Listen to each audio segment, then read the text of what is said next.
Hello, everyone, and welcome back to Hedgehog's Storytime, where I read my weird original fiction. The following story is part of the Mayhem Cerebrum project, linked to the playlist in the description below. Yes, you have to read them all. No, that is not a request.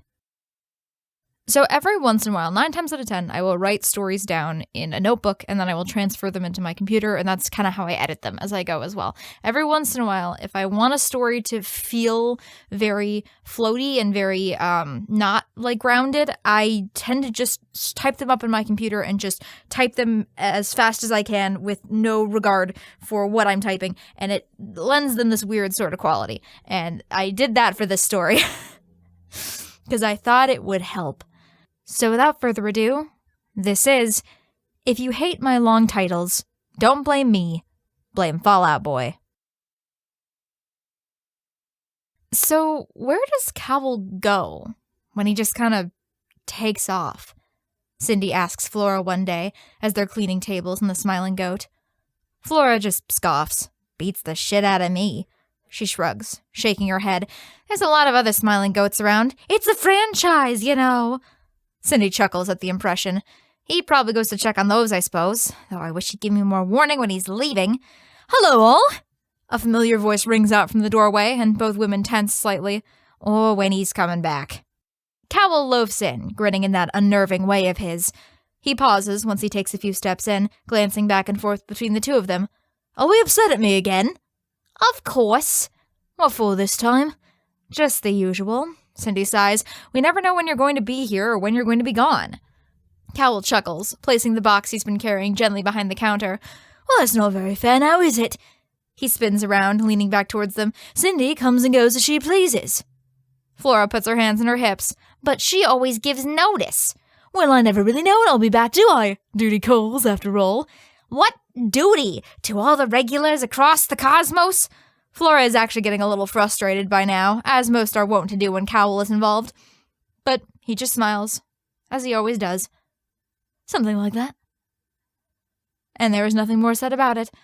Flora has known him for many years, way longer than she has ever wanted or intended to. In all that time, he has never given her a straight answer. Not for want of trying, of course.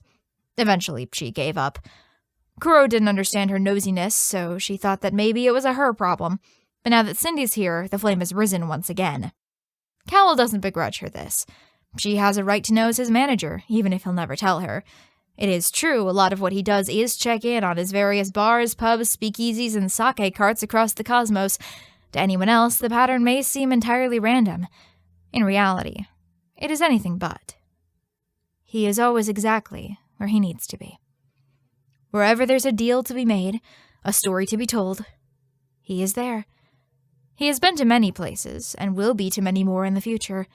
Some of the places he's been don't even exist anymore, or won't exist for a very long time yet. Time is odd in the cosmos. It doesn't work right, but he's a master of weaving through it. He is absolutely everywhere he needs to be.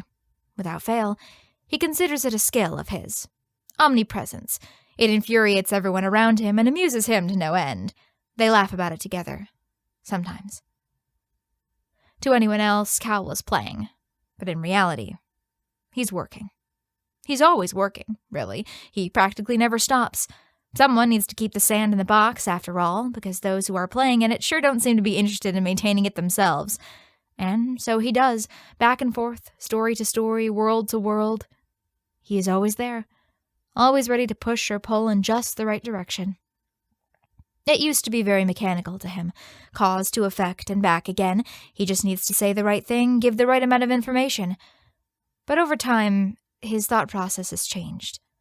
He is on the outside of everything, looking in. He knows this, of course, and nothing will ever change that. He blends effortlessly into every setting, but truly belongs nowhere. Yet the more time he has spent, seeing places, meeting people, he has softened somewhat, he supposes. The more tragedies he has seen, the more real it all seems to him. The lumps of sand in the box are not just that. They are people. They have lives. They matter to each other, and to a lot of others. He isn't just working anymore. He's helping. A vision is meant to be achieved, and it is his pleasure to help it along. because in the process, he can help everyone else.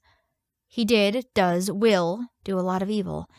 He has led many people along the path of destruction, or at the very least waved to them on their way down. But every once in a while he gets the chance to do something good. Something right. And that is where he goes. That is what he is doing. Flora may hate it, but she wouldn't understand. None of them would. There is only one person who does.